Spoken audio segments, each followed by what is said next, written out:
Okay, good morning everybody. I'll apologize in advance because I see a couple of my former students here and I almost never use voice amplification. So it could get really loud. I'll try to work the feedback in real time, okay?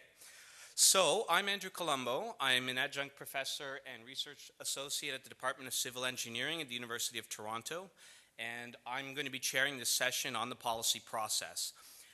In a moment I'll introduce the co-panelists.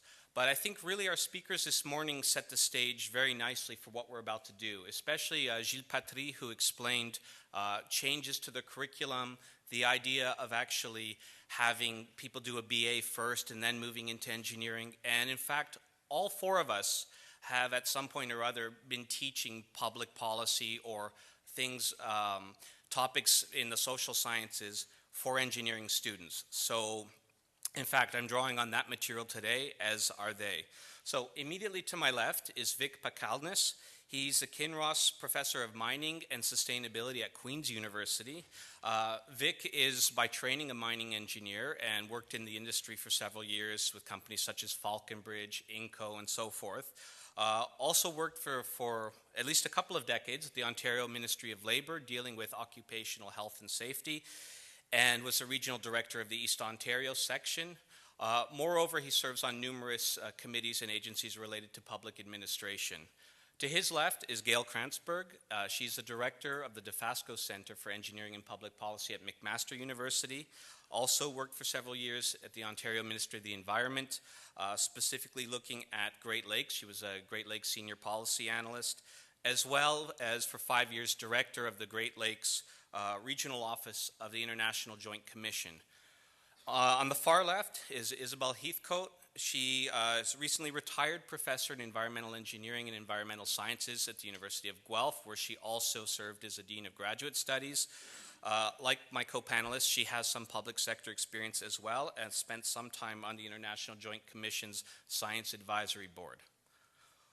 Okay, just before we continue, you've all been handed out the question cards. So you can jot down any question, and then afterwards, hopefully we'll leave you some time for the questions. Okay, so actually, if I move away, can you hear me well enough? Is that fine? Okay, because I move around a bit. Is that fine for the recording as well? Not a problem? Iffy? Okay, I'll try to keep close to the microphone. Okay, so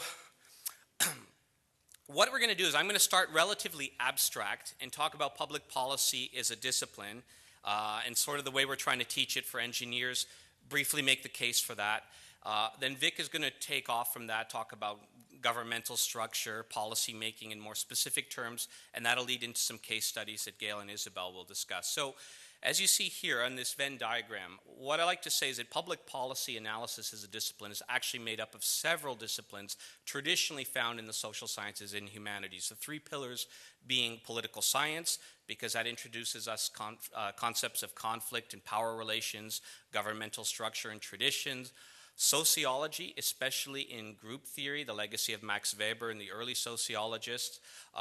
Clear links to industrial engineering, which looks at organization of human systems, and bureaucracy, public administration. And finally, economics. As I think former President Bill Clinton once said, soon after his first election, it's the economy, stupid. Well, it's not only the economy, but certainly that plays a big role. And several things related to policy analysis and evaluation deal with, in fact, looking at economic impacts of policy. That's an area, in fact, where engineers can offer a great deal of insight, not only with engineering economics being part of the accreditation board curriculum, but also that we have those technical and mathematical skills which allow us to look at sophisticated economics models, things like econometrics, utility theory, decision making, and so forth. What you see then, you see some areas of intersection. Public policy I've put right in the center. Now, that small region in the center doesn't do it justice, because in reality you could say it's all three circles. That's how much it encompasses. So some of the philosophical underpinnings, this largely comes from the humanities tradition, but help determine, for example, what sorts of things do make it onto the policy agenda. That's related to time, place, culture, geographic location, political tradition, political structure. How is government organized? Issues like federalism, constitution, division of powers. And Vic is going to discuss that subsequently, as well as explain how some of these mechanisms work in shaping policy. Ideology, a big part, that conditions this idea of public policy paradigms. What is the accepted wisdom for policy making at any given moment? What are the instruments that politicians can use to affect policy? Things like, for example, 15 years ago, certain of the security policies we have in place at airports would have been unacceptable, but for events that subsequently ensued. Also, this idea of a normative outlook. While public policy analysis attempts to be a rational discipline, the truth is, at the heart of it, if we recognize a public policy problem, then we're in a situation of not what is, but perhaps what ought to be. And so this brings in a whole normative framework that probably we should not deny, but also embrace, but recognize it for what it is. Policy instruments, everything from subsidies to get wind farms constructed, to user fees, effluent charges. We're familiar with a lot of individual instruments, but perhaps don't recognize them as part of a panoply of instruments available to the public for affecting policy. And really one big idea is, in fact, this dynamic between the individual and the collective. So we value individualism and freedom, especially in the Western tradition, but to what extent do we surrender some of our freedom to affect public goals? And this is sort of what social contract theory, you know, those guys, John Locke, Rousseau, Thomas Hobbes, maybe some of these names ring a bell, if some of you took some of these electives in poli-sci at one time, helped articulate what we understand is social contract theory. Related to that, and what I find quite interesting, is the tragedy of the commons. How many of you have heard of the tragedy of the commons? Okay, a good number of you. So this idea that really, basically the idea of the tragedy of commons is that for certain things, benefits are certain activities, the benefits are highly localized, but the costs are distributed among many. Good example would be a hot summer day. We're told, okay, try not to turn on your air conditioner if you can avoid it because we risk brownouts. But for any given individual, it's far more beneficial to turn on the air conditioner. And it's hard to rationalize that, explaining that the reliability increases imperceptibly for everybody else who's not making the sacrifice. That tends to make policy making, especially related to energy and the environment, quite challenging. So an important concept to keep in place. I talked about that dynamic between the individual and the collective. I mentioned Thomas Hobbes. Here's an image from the frontispiece of one of the early editions of his masterwork, The Leviathan. And here we have captured both literally and figuratively this idea of the body politic, that the society surrenders its freedom voluntarily in an initial contract, and what you have is a Leviathan, or the absolute ruler, that presumably determines policy and delivers it, hopefully to the benefit of the populace. That's an extreme interpretation. Subsequent social contract theorists have given us a far more pluralistic interpretation of what that means. I mentioned sociology, the legacy of Max Weber. Perhaps most of us, when we think of public policy, we think of government. I know when I teach that and I ask what is that, most students right away say government. That's not a bad answer if you're going to give a one-word answer. Government is arguably the most important player in public policy conception and formulation. However, it's certainly not the only player.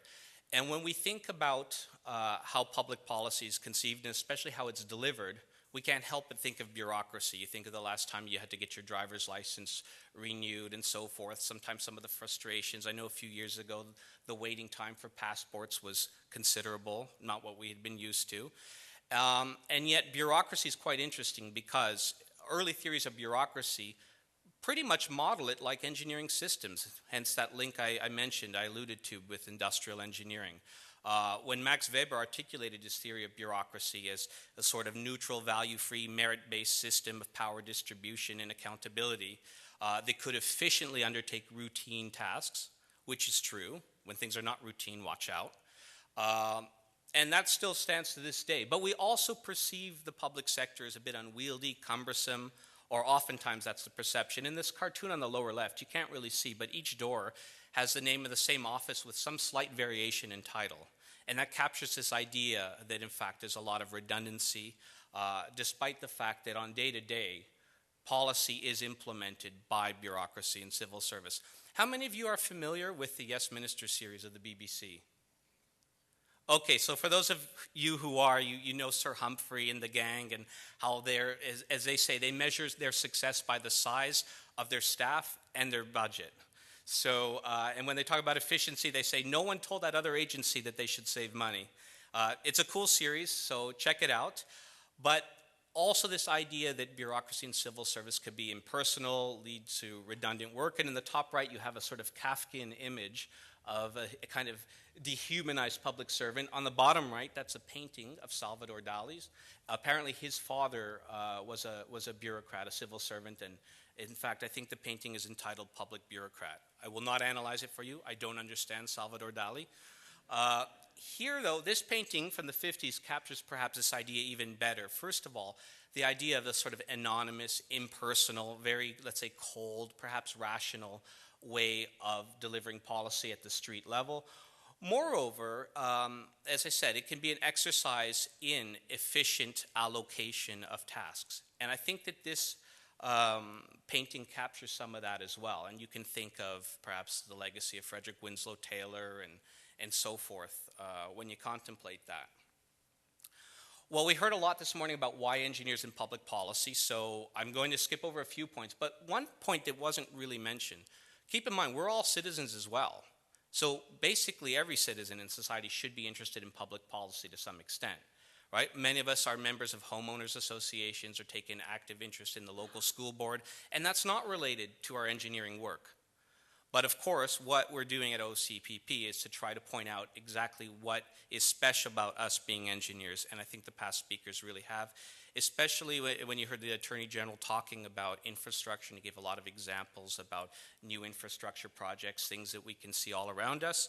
Also things we can't see. Now, often my students tell me I have my mind in the gutter. I hope this is what they mean. Having done my PhD thesis in water distribution systems, I like to think about the infrastructure we typically don't see. But what we see represented in this cross-section of a busy downtown intersection is a variety of key public utilities. Telecommunications, perhaps subways, so the transportation sector, sewage, water distribution. At the core, that's sanitation engineering, that's public health. All of this influences policy across a variety of specters. Okay, well, is this idea of engineers in public policy really a new thing? I would argue no.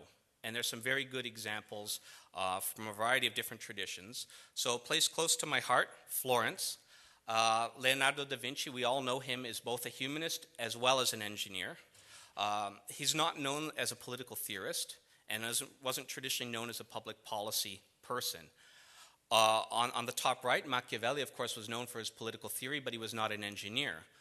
What you don't maybe know is that, in fact, Leonardo da Vinci served the Florentine powers that be by offering his technical expertise as a military engineer, as a hydraulic engineer. Moreover, and if any of you read the book by Robin Masters, it talks, I think it's called Fortune is a River, it talks about an interesting collaboration between the two in order to build canals on the Arno River and actually redirect the river away from Pisa, an enemy city at that time, moreover, to make Florence a seafaring city so it could compete with Venice and Livorno and Genoa. Interesting, that plan, that ambitious plan, didn't come to fruition, but a clear example of an engineer and a policymaker coming together to very much influence the agenda of their day. Several centuries later, we find something similar in the Tennessee Valley Authority. So good examples to keep in mind. Here we have someone who was an engineer and arguably was a political theorist, an economist, and had he been living in Florence 500 years later, we would call him a Renaissance man. That's Shen Kuo, an important government official in Song Dynasty, China. 1,000 years ago, that quote just is a description of the quantity theory of money, something that the Milton Friedman and the gang at the University of Chicago would re-articulate centuries later. Shen Kuo did a lot of things with optics and numerous areas of engineering, but also wrote about essentially public administration and policy. So this idea that engineers in policy are new or it's an unnatural fit simply isn't true. There are some brilliant examples from the best of both traditions. Okay, on that point, I'm going to pass it on to Vic.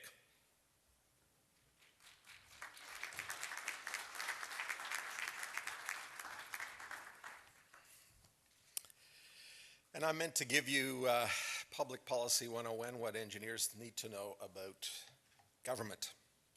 I spent 32 years in the public service, so inside the sausage factory, so I can give you an insight in terms of how inside the system engineers are viewed, and also how engineers are viewed over time. When I started in public service, every director in the major programs of the Ministry of Labor was a professional engineer. I was the director of the mining program and an engineer, construction the same, the industrial the same. By the time I left a couple years ago, I was the last remaining engineer in that ministry in an executive position. The numbers have decreased. We have a problem in terms of lack of cabinet ministers that have engineering, both federally and provincially. Engineers need to do something about that. I'm hoping some of you younger people will consider careers in public service. I'm going to talk about a different view than was caricatured in the bureaucracy pictures. I was part of that public service for 32 years and very proud of it. The reason we have such a great country is because we have a very professional, nonpartisan public service. We need to destroy some of the stereotypes, and we need to figure out how we can better communicate. We certainly need more engineers in the system. So here's the system. We're going to talk about how government is organized, the political side, the public service side. There is a difference between the American and Canadian systems, and because of TV and all of the shows, sometimes we think we have a similar system to the Americans, and it is different. We need to know how it is different, and also how do you interact? How do you make a difference? How can you influence public policy? How can you ensure that you have a voice? Where do you interact with with government? And we'll talk about that. First of all, Canada is a very complicated country. We have federal, provincial, municipal, and an emerging Aboriginal order of government. It's messy. Some powers under the Constitution Act are very explicit, and others, a little bit here, a little bit there. You know, health is supposed to be a provincial matter, but then, of course, Health Canada is involved, and education is. There's a number of different crossovers between federal and provincial. Municipal and Aboriginal should be forms of federal and provincial, and yet they're taking a large role. The municipal government here in Toronto, for instance, is larger than most provincial governments outside of Ontario. There are three branches of government. The Crown, either represented by the Governor-General in Ottawa or the Lieutenant Governor in the provinces. There are three branches, the judiciary, and it's interesting how Mr. Beament mentioned that in the United States, the engineers have tried to impact and give the judiciary a better idea of the limitations and also the advantages and also the future of technology. We've not done that. I hope somebody from Engineers Canada listened to his talk, and we might want to do that through the Judicial Council that trains judges. The executive, which is, of course, the Premier, the Cabinet, and we'll talk a bit about that, and then the ministries that have been set up under that, or the departments in the federal system, as they're known. And, of course, the legislature, that are elected officials, either MPPs at the provincial level or MPs at the federal level. In terms of the court system, we have the Supreme Court of Canada, federal courts, provincial courts. It's important not to lobby judges while they're in active duty. That's a big no-no, and they can throw you in jail. And they have done that with various lobbyists. But it is interesting what I heard this morning in the United States, that we could do some amount of awareness building through like the Judicial Council and other bodies. That has not yet been done in Canada. The legislature, this is an area that we can make some impact. The Prime Minister here leads government and has a role in the legislature and as well as the executive, which is quite different from the American system. And we'll hear from Her Majesty's Loyal Opposition this afternoon in the form of Mr. Hudek. It's not meant to be adversary, but it happens to be, and maybe because of the prominence of lawyers in the system, the legal system is, of course, an adversarial system, and it tends to be that way if you've watched Question Period. You have Liberal caucuses, Conservative caucuses, NDP caucuses. You have various organizations. The ministers sit on cabinet, and they're the decision-making body of the executive. Ministers of the Crown, such as Minister Chris Bentley, have an amazing amount of influence, and it's important to know, though, that they're also MPs. They have ridings. If, in fact, you have a minister in your riding, you as a constituent have the right to talk to him, have the right to influence him, have the right to have a dialogue with him. And I know that the PEO and also Engineers Canada have a great program that tries to at least ensure that there's contact so that if the government officials, the MPs and MPPs, need to have an access to our profession, that they will have it. In our system, the House is elected and the Senate is appointed. And we spoke about cabinet. The cabinet sits as a group and makes decisions collectively with the Premier at the chair. The decision-making is collective, and once they leave the room, and those discussions are not, there's cabinet confidentiality, and in fact, when there's a change of government, the public servants ensure that one government doesn't have access to documents from the previous government. The system is meant to be confidential so that you can have a collective decision-making and a unity within the cabinet, but also free discussion while the decision is being made. Also sitting at that table is a public servant, the Secretary of Cabinet. Shelley Jameson is the Secretary of Cabinet at present. Before her, Tony Dean was the Secretary of Cabinet. He's now teaching at University of Toronto, and he heads up the expert panel on occupational health and safety, the whole review of the whole system. And I don't know how many of you know about the occupational health and safety system here in Ontario, but the person that started it was an engineer, Dr. James Ham, coined the phrase internal responsibility systems, and it's led to the safest jurisdiction that, particularly in mining, which is the area I come from, it's unheard of in terms of the accident rates that we have compared to other jurisdictions. And at the beginning was an engineer, and at this point a public servant that is reviewing that particular system.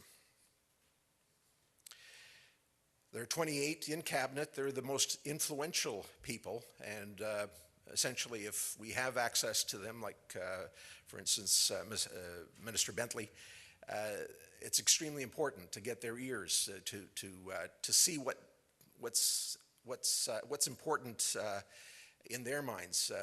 We're always faced with the important many versus the vital few. If we scatter our energies in terms of dealing with the important many issues that all of us face, we essentially don't have the impact that we would if we concentrate on those vital few, and in particular, if we can deal with problems that need solving as a society. There are various other cabinet committees, such as on environmental, intergovernmental and Aboriginal affairs, health, education, social economy. The Legislation and Regs, Leg and Regs Committee that reviews changes to the regulations and that get adopted by Cabinet and then put into force. Legislation, of course, is debated in the House, has to have a majority vote to pass. Once legislation is in place, Occupational Health and Safety Act or Environmental Acts or whatever, then the regulatory side is done as an administrative political process. On the political side, we have three main parties. Each of them selects a leader. They have riding elections, and there is, important to know, that there is a separation between the political versus the government roles of ministers. Once a party is in government, they are the government of all of the people and essentially have responsibilities that go beyond merely to implement a political agenda. It's important also to know the minister's staff, those that are appointed by the minister to run his office, meetings, schedules, briefing notes are an important group that you have to access to be able to get a minister's time. Back in your riding, constituency offices are very important. They provide a lot of services to constituents. If you've got problems in areas that sometimes are out of the jurisdiction of say, a provincial member of parliament, for instance, passports. If you got a problem with your passport, you go to a constituency office and they'll figure out how they can get things done. Rarely are those constituency offices heard to say, "Oh, that's not my department." They'll certainly tell you what the structure is and that sort of thing, but they try and do problem solving to ensure good communication at the constituency level. On the public service side, and you should know that those of us that were in or are in the public service, and we hate the word bureaucracy. When we have disdain for terrible public service, well, those bureaucrats. We believe we're a great public service, but we do know the media has really glommed onto this bureaucrat designation, and that's fine. We can live with it. So through the system, there are a number of layers. The Secretary of Cabinet is the highest level. The Clerk of the Privy Council on the federal system. The deputy ministers that are under ministers, and some people figure that they work for the minister. They don't. They're accountable to the Secretary of Cabinet. Their pay for performance is determined by the Secretary of Cabinet. It's the process is meant to ensure that the professional, non-partisan public service maintains its integrity. So the separation between the political and the nonpartisan public service is important. And through there, you have deputies, assistant deputies, directors, regional directors, managers, and then officers that enforce the law, that deliver services throughout the province.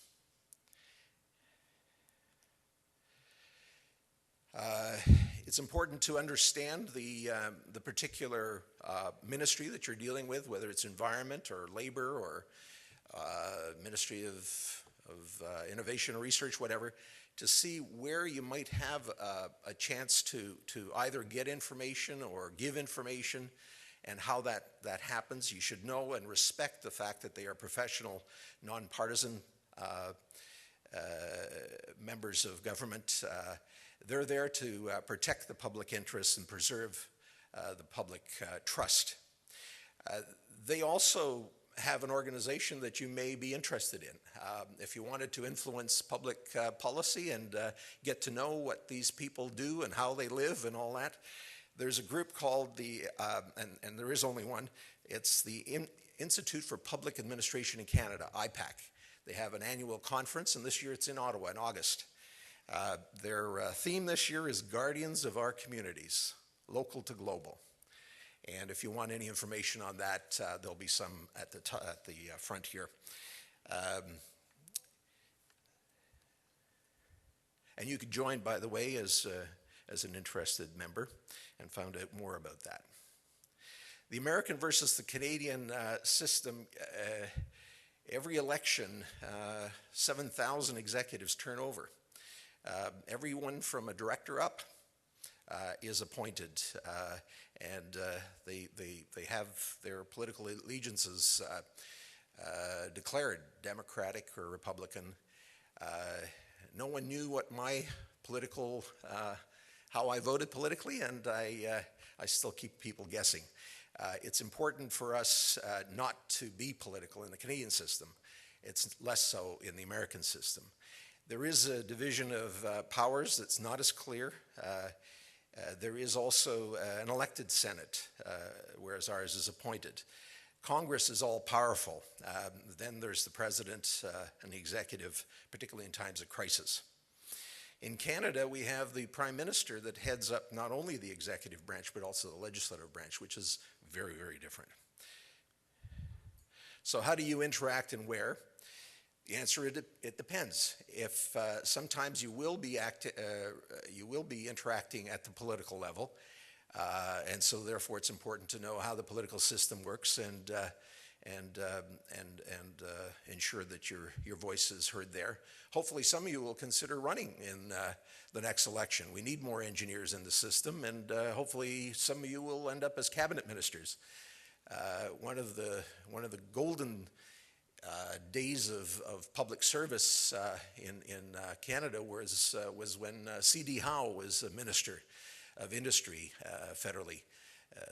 Established the whole system of grain elevators and infrastructure, and a large number of public works done at that. So having engineers in the political side is important. Doesn't matter which party you decide to run for.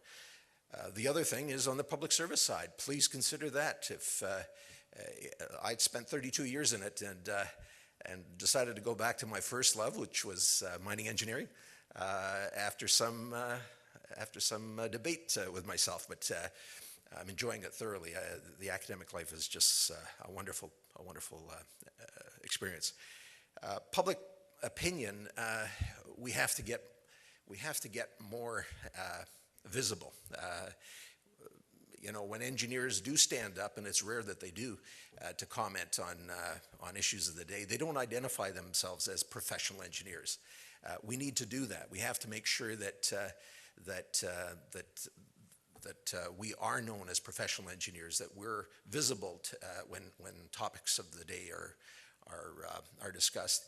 It's amazing that we still maintain such a high reputation in the public's eye, even though that most of them don't deal with us directly.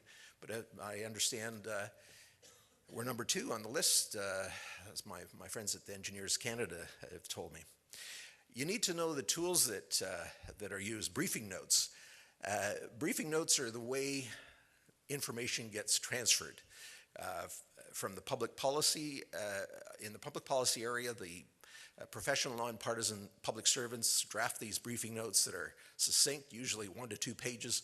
Some ministers won't read anything more than 1 page. That give you the background and also the recommended action.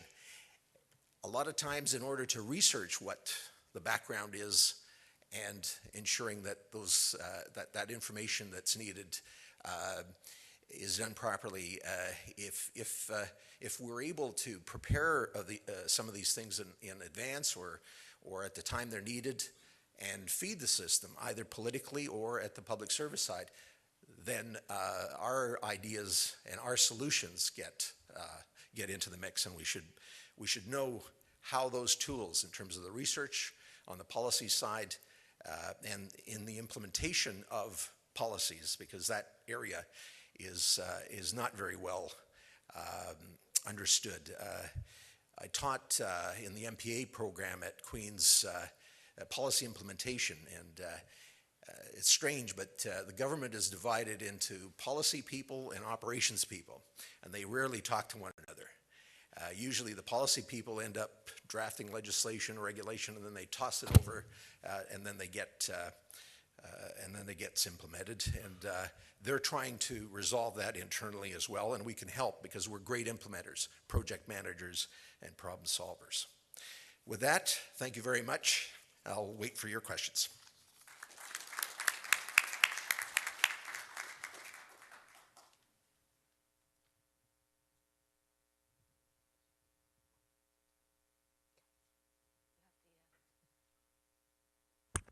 Thank you.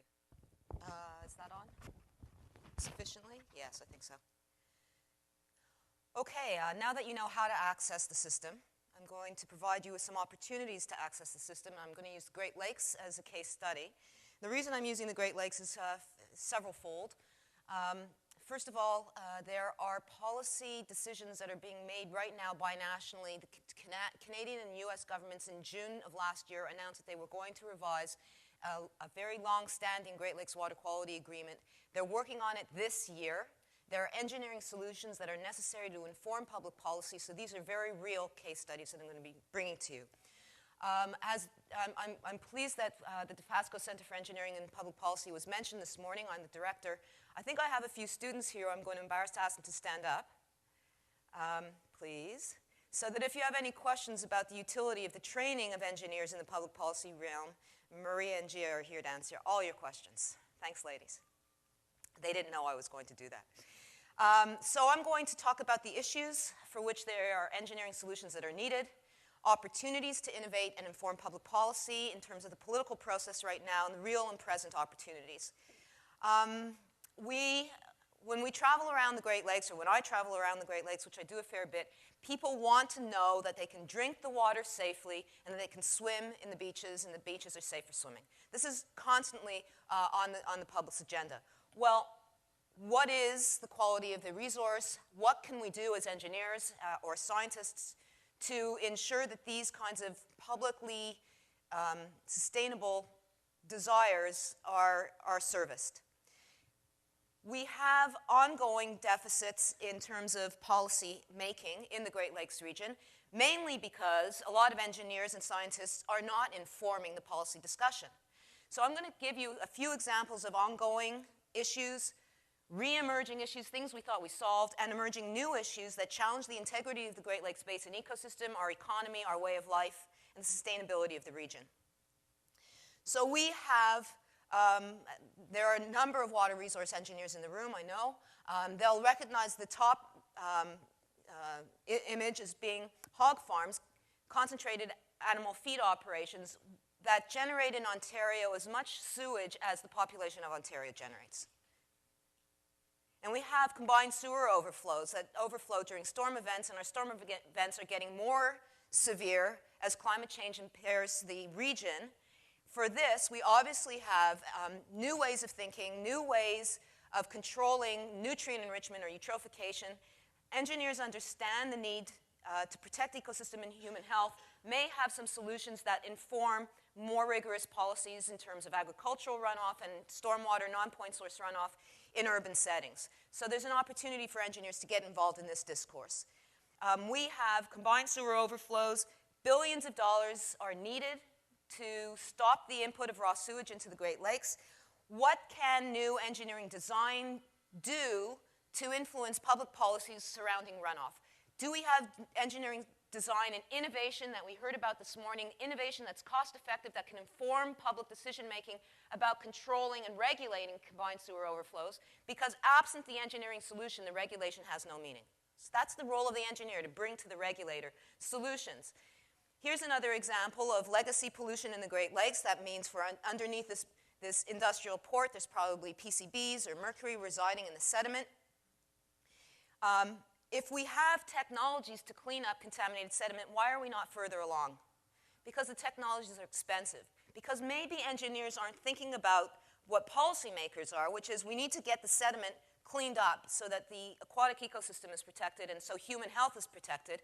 So engineers need to start thinking, well, what can I do that's innovative, that enables environmental dredging to be cost-effective, or in situ treatment to be cost-effective, that I can bring to a regulator and say, with this technology, you now can force a company to clean up their problems, and it's an affordable solution, and here's the technology that you need to influence that public policy. So the image on the left-hand side of the screen is a PCB. The image on the right-hand side of the screen is a fluorinated fire retardant. We banned PCBs because they're suspected carcinogens.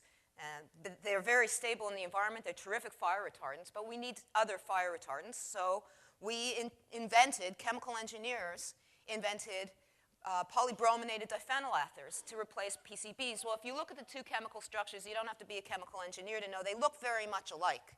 And so they probably behave very much alike. And the fluorinated fire retardants are probably suspected carcinogens, just like the chlorinated ones were. So we have a new class of PCBs. What sorts of things can engineers say to the Canadian Environmental Protection Act, under the Canadian Environmental Protection Act? What can engineers bring so that we can ban these substances but provide safe alternatives so we don't spontaneously combust? Okay. We don't want to do that. Here's another issue for which engineers are extremely well qualified to inform public policy. We've replaced wetland habitat with what we'll call car habitat. We have car habitat, which is not exactly the kind of habitat that's good for fish and wildlife.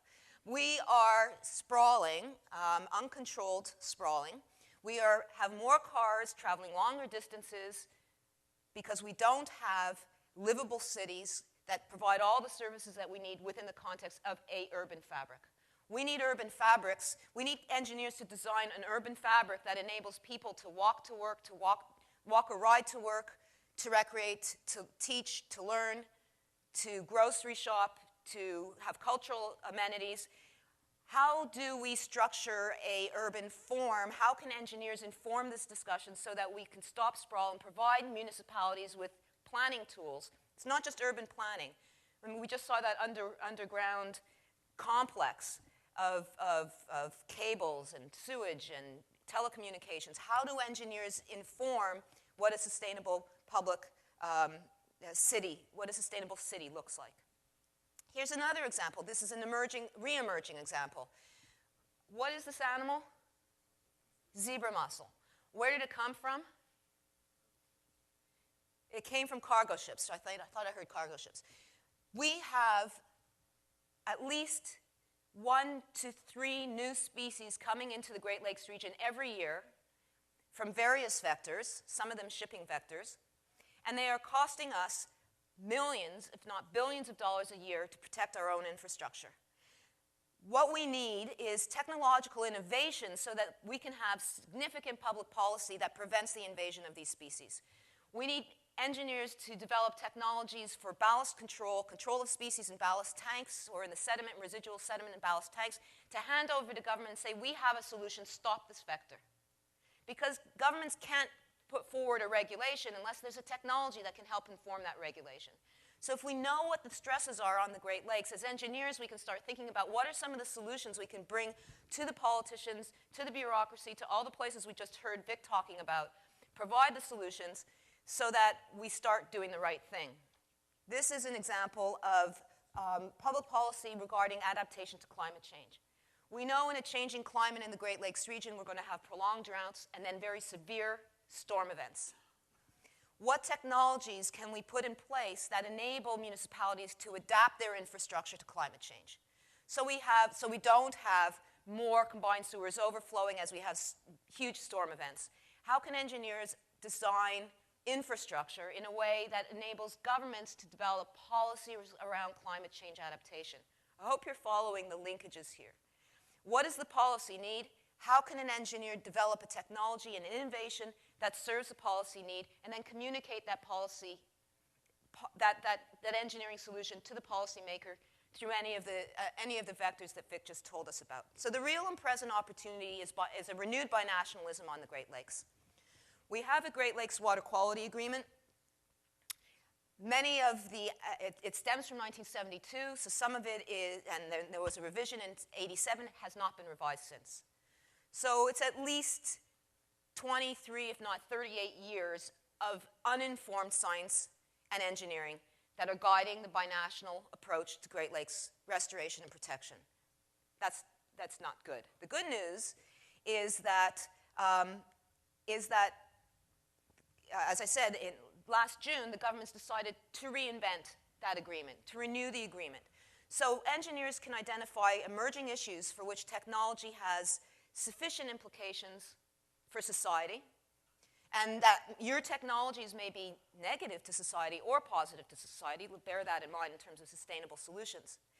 That as engineers, we need to understand what the policymakers' needs are, bearing in mind that decisions are based on economy, social values, cultural norms, environmental implications, economic sustainability.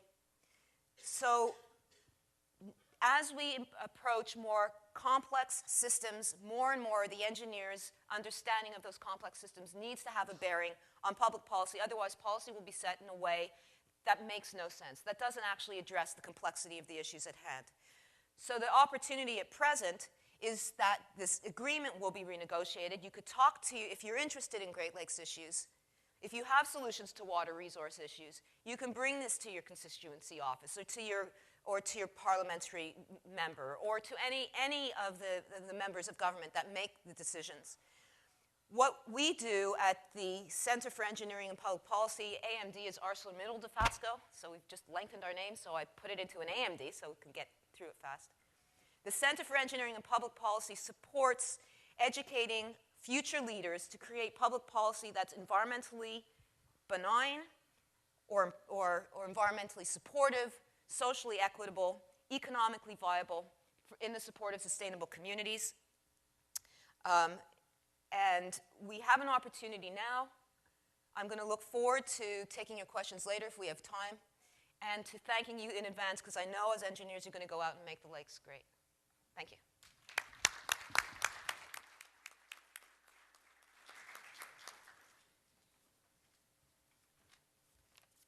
It's always good to be the cleanup hitter on a panel like this. You get to say the keystone things after all the good stuff has already been said.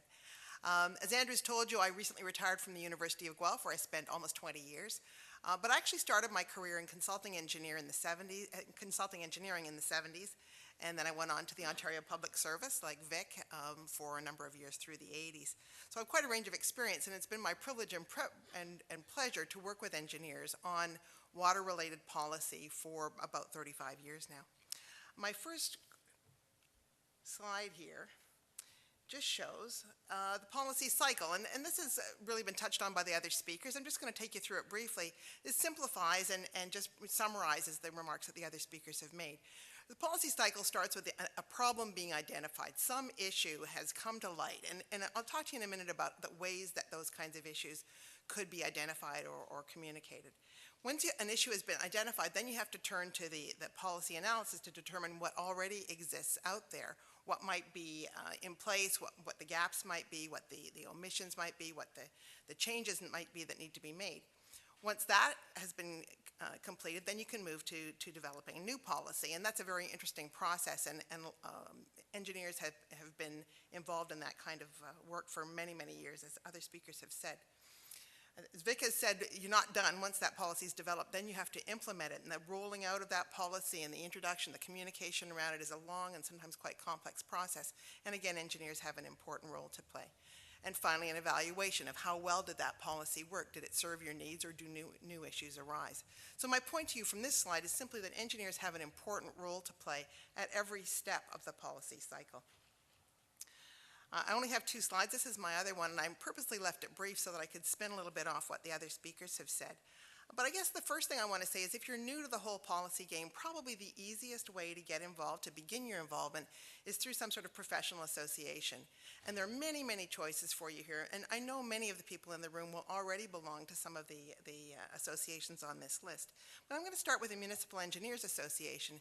I've got here an example that they've recently been active in proposing amendments to the municipal class environmental assessment process, and that's an interesting piece of work.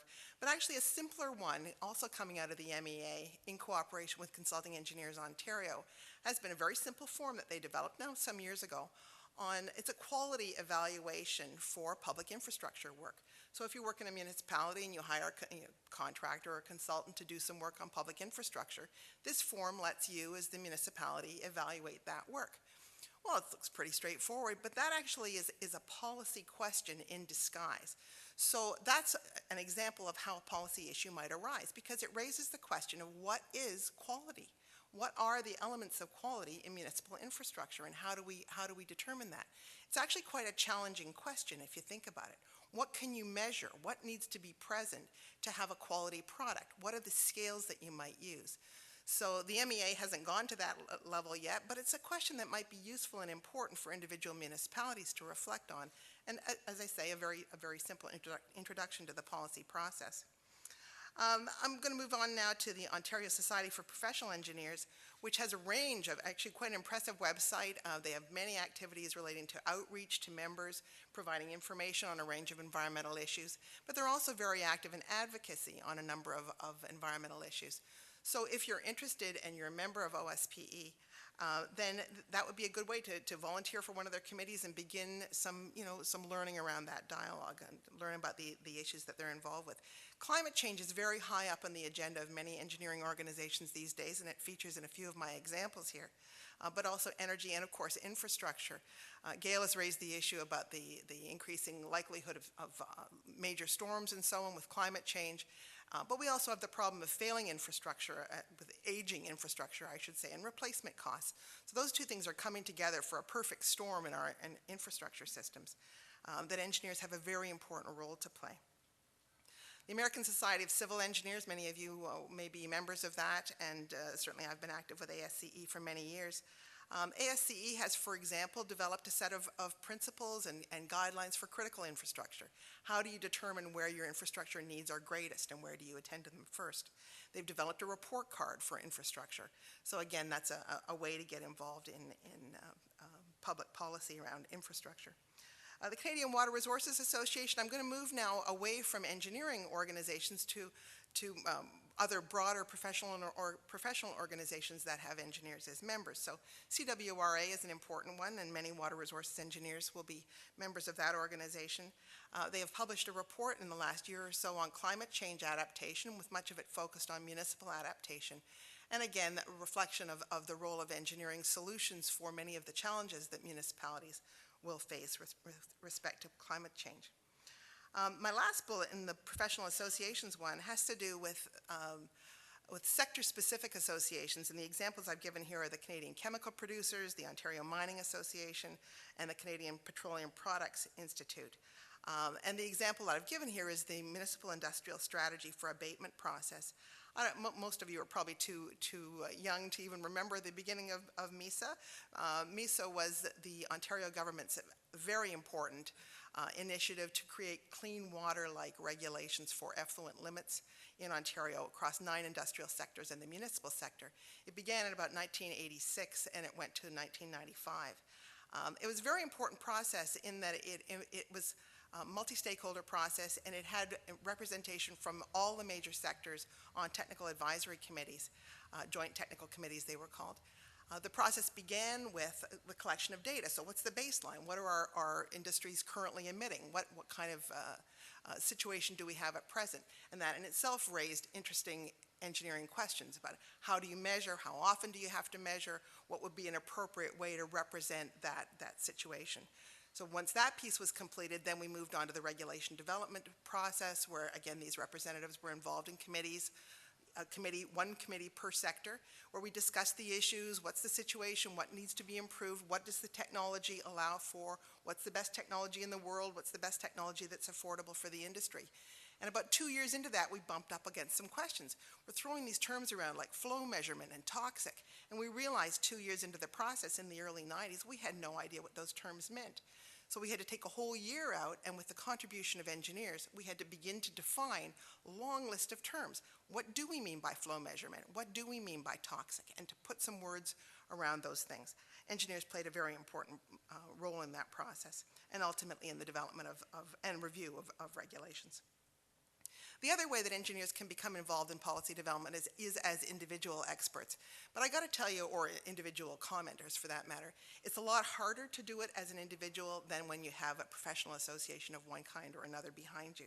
But certainly there are many opportunities. Gail has mentioned a few of them. Various issue-based committees are available in your neighborhood, local, the Mill Creek Committee or the whatever. Opportunities under the Environmental Bill of Rights, the registry, the Environmental Registry, proposes various kinds of environmental instruments and actions, and every person in Ontario has the opportunity to comment on those.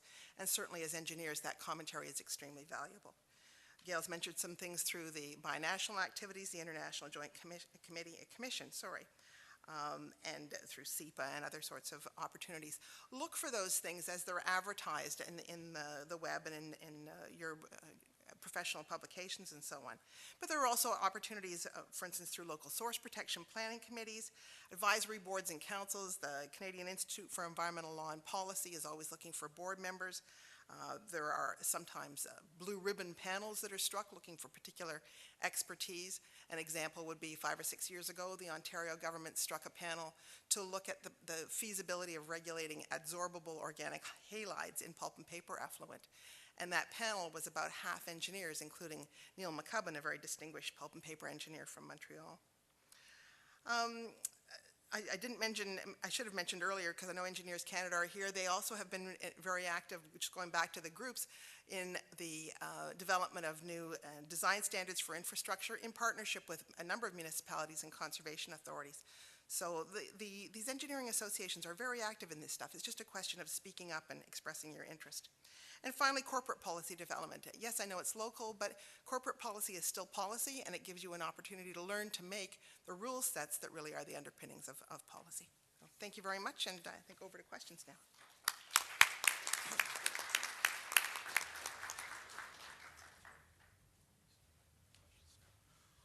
Okay, so you have your cards. Probably not all of you have had a chance to jot down your questions, so you can do that. For those of you that have already prepared your question cards, we have some graduate students. Daly, any other grad students, or just you? Okay, so Daly, my trusty grad student. Okay. And an intern from the legislation. Okay, excellent, and an intern. So where would we be without interns and grad students, right? The volunteer spirit. Okay, so they'll come around and collect cards, and I'll read the questions, and the panel will collectively answer the questions.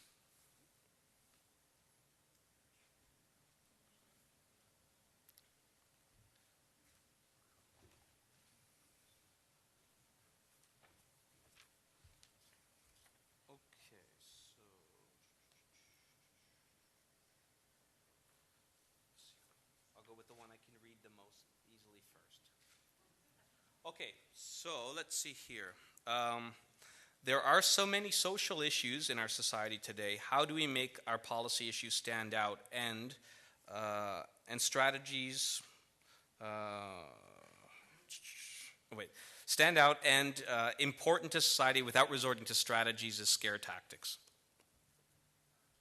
So I don't know. I'm going to have you guys tackle that first. Why not?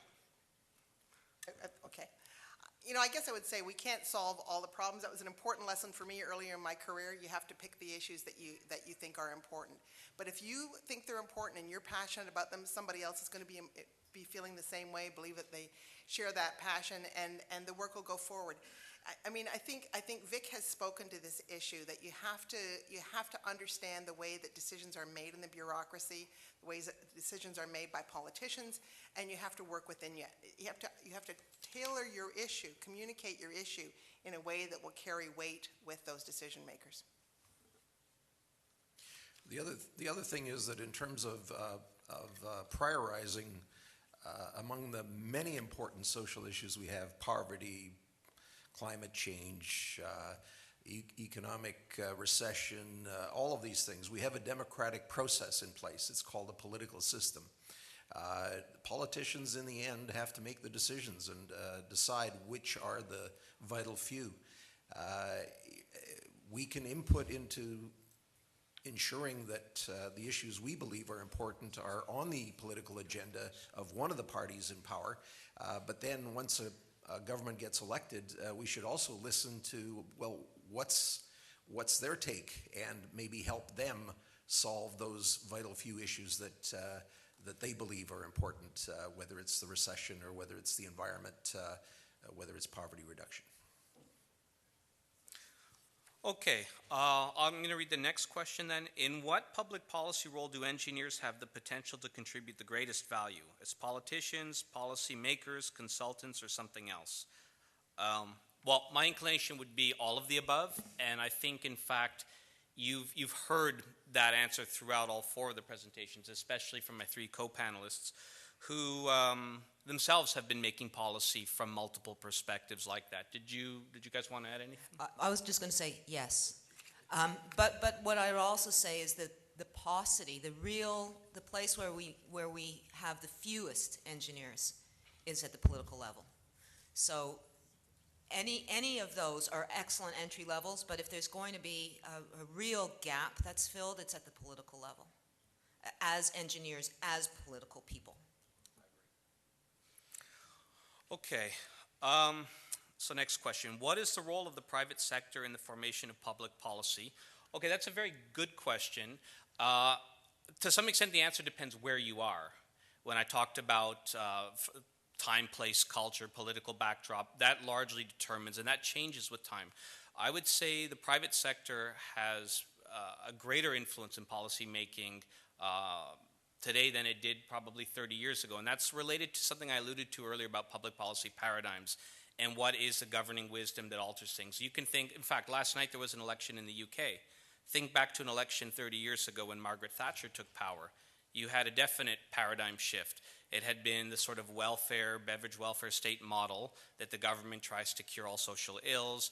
Finally, with stagflation, large deficits, and so forth, that wisdom was called into question. And then we had a situation of the UK being on the vanguard of privatization. So in a short number of years, you had public assets being sold, public services being contracted out, and we see that in the alternative financing schemes, or what some people call project finance. The new Green Energy Act provides us a clear example. The whole feed-in tariff structure is really to get the private sector involved in providing a greater share of energy services. So private sector definitely plays a huge role. Plus, in Isabel's presentation, there you see listed some of the associations, trade associations, industrial lobbying, so even directly in policy making to try to shape policy conception, private sector through either proxies or directly exercises its influence.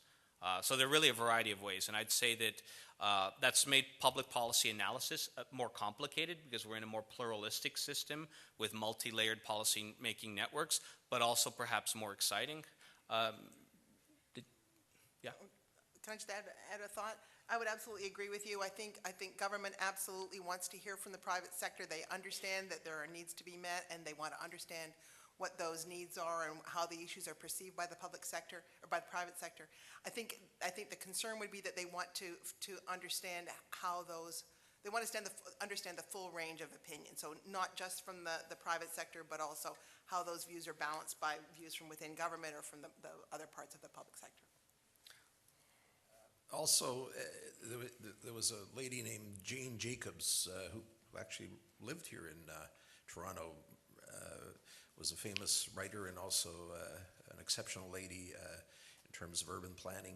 She wrote a document about the difference between the private and the public sector. She called the public sector guardians of our communities, hence the theme of that next conference, and the private sector traders. The two have to have a respect for each other. In the end, the private sector should behave like the private sector. Once in a while, they should also look at the public good rather than private wealth. There are occasions when consultations happen and there is lack of clarity in terms of, well, what is the opinion of the mining industry, or what is the opinion of the engineering community? Clarity is important to good public policy, and getting behind professional organizations, getting behind sector organizations, and ensuring that that sometimes the public good is more paramount than sort of private wealth. I just wanted to add one thing to the public good. And what we're seeing from the corporate sector is a movement towards more corporate social responsibility. Some of you are familiar with the triple bottom line, the ethical investing, that companies that do take societal need into account gain market share, and we're seeing that trend. So I think corporations will become much more engaged in time. And you talked about the paradigm shift. I think that's going to be increasingly strong in helping to provide more sustainable public policies in the future. Excellent. Okay, the next question. So the Parliamentary Budget Office, modeled on the U.S. CBO, Congressional Budget Office, is a convenient and impartial source of economic advice on policy alternatives. Is a similar model or entity appropriate for engineering advice? How would or should it relate to the input of engineers from academia, industry, and professional organizations? Vic, do you want to start the ball rolling on that? Oh, dear. Well, unfortunately, I'm not a great fan of that process. In terms of the give and take and making sausages, as I've done in the last 32 years, it's once you put in a mechanism like the Parliamentary Budget Office, nothing is free of bias. There are assumptions made on any modeling that you do. It does introduce another dynamic within a very complicated system. I think engineering advice has to stand on its own. One thing that engineers also have to realize is it's not always logic that wins the day. It used to be a great thinker before Socrates. There was Isocrates. He started the whole issue or the whole subject area of rhetoric. He said there were three components: logos, ethos, and pathos. Over the years, we forgot ethos and pathos, and the bean counters have gone all logos. In order to make good public policy decisions, politicians need to think about ethos. What is the right thing to do? What is the ethical thing to do? And pathos, the human dimension. You have to balance all three. And when you're giving your advice, when engineers give their advice, it should stand on its own, but it should also not just have the logical models in them, the business case, but also how is this going to play out in our communities, the ethos and pathos. Did you have a point? Oh. I was just going to add one quick point. You want to move on to the next question? No, actually, I'll have to end the questions. I've just been told for lunch. So there are three questions remaining. What I would suggest is you can ask us individually during lunch, after lunch. So I apologize if I didn't have time to get to those last three.